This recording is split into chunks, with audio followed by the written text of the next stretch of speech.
kereta pada jam kerja.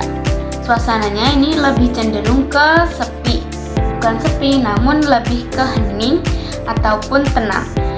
Karena isi-isi di dalam kereta itu adalah cenderung ke pelajar ataupun mahasiswa dan para pekerja.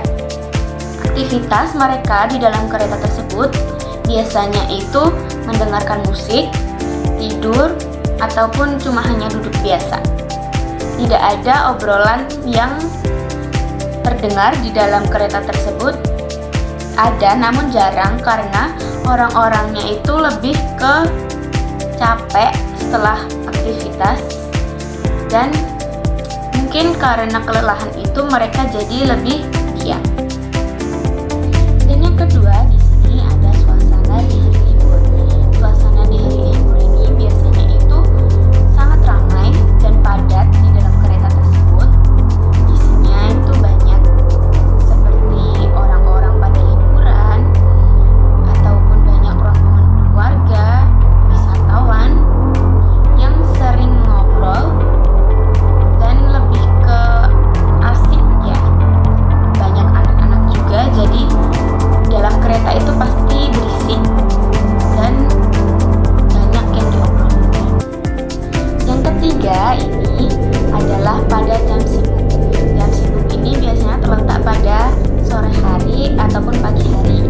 Ketika pagi hari orang-orang pada berangkat beraktivitas dan pada sore hari orang-orang ini pada pulang ke rumahnya masing-masing.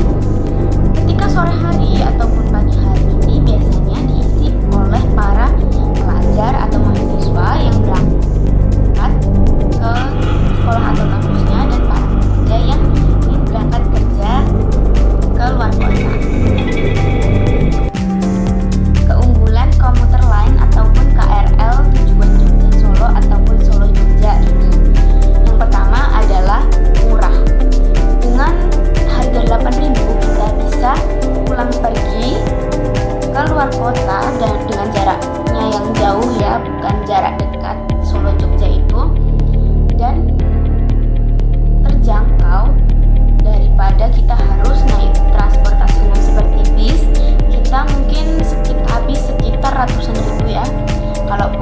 Ataupun kendaraan pribadi juga ini menghabiskan waktu bermacet-macetan di jalan ataupun pengeluaran seperti bensin yang indeks ekonomi sangat mahal.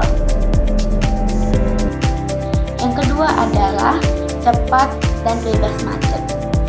Dengan jarak tempuh 20-25 menit, kita bisa melewati satu stasiun. Contoh, dari stasiun Solo Balapan menuju ke stasiun Purwosari itu dengan jarak waktu tempuh 20-25 menit. Jika jarak tempuh dari tujuan awal stasiun hingga akhir stasiun itu sekitar 1 jam 20 menit. Yang ketiga yaitu nyaman dan bersih. Dengan adanya fasilitas gerbong yang ber-AC dan interior yang mewah dan bersih, tidak ada pedagang asongan ataupun pengamen, kita lebih nyaman di dalam gerbong kereta tersebut dan kita juga terbebas dari para perokok aktif. Ada pula tantangan-tantangan yang kita lewatin ketika naik KRL ini.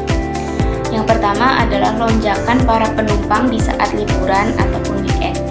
Biasanya yang saya alami ketika naik KRL pada waktu liburan ataupun weekend, ini tuh penumpangnya tuh sangat padat dari usia yang balita sampai usia lansia, bahkan ada ibu hamil dan ada disabilitas.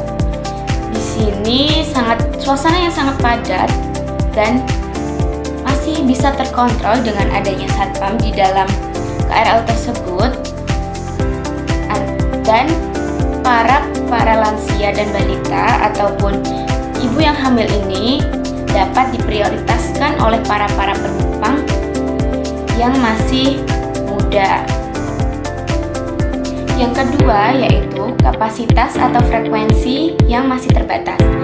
Dengan lonjaknya para penumpang di waktu liburan itu, jadi orang-orang itu pada terlambat menuju ke stasiun tujuannya karena kereta yang jadwalnya pada waktu jam ini tuh sudah habis karena terdesak oleh para wisatawan dan para pekerja itu yang tercampur di situ. Jadi masih dibutuhkan kapasitas seperti tambahan kereta ataupun tambahan kereta dan tambahan jam untuk kenaikan kereta. Yang ketiga yaitu perilaku penumpang. Perilaku penumpang ini yang menurut saya janggal karena pernah saya menemukan ketika ada ibu yang kerepotan dalam menggendong anak ataupun ibu hamil ataupun lansia, tapi ada penumpang yang sedang duduk di dalam kursi prioritas, dia tidak mau mengasihkan kursi tersebut kepada yang membutuhkan tersebut. Dan yang keempat adalah ketergantungan pembayaran digital. Contohnya lansia. Lansia ini masih banyak yang bingung ketika menggunakan pembayaran digital ini. Bisa dalam bentuk kartu, namun para lansia ini juga kesusahan dalam mengisikan saldo di dalam kartu tersebut. Dan yang kelima adalah aksesibilitas stasiun perantara. Contohnya dari stasiun Tugu ingin menuju ke contohnya ke Mirota kampus ataupun mana kampus ini. Jika di situ masih terdapat shuttle bus ataupun halte-halte bus atau bus kota yang mengantarkan atau transit ke tujuan Mirota kampus tersebut. Berbeda dengan semisal ada orang yang turun di stasiun Palur.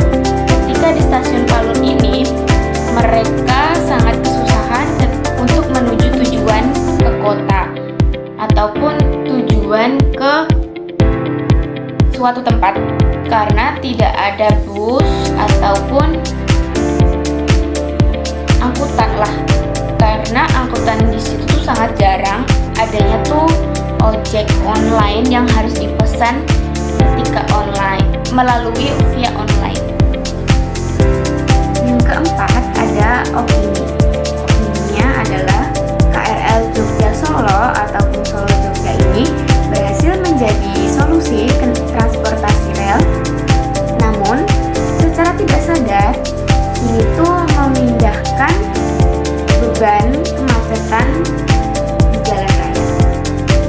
Dan yang terakhir ini ada kesimpulan. Kesimpulannya adalah KRL Jogja Solo ataupun Solo Jogja ini tidak hanya memindahkan penumpang dari kota A menuju ke kota B, melainkan bagaimana masyarakat dan pemerintah ini bertransformasi bersama dengan seimbang antara kecanggihan teknologi dan ketegasan tataan ruang dan etika di ruang publik.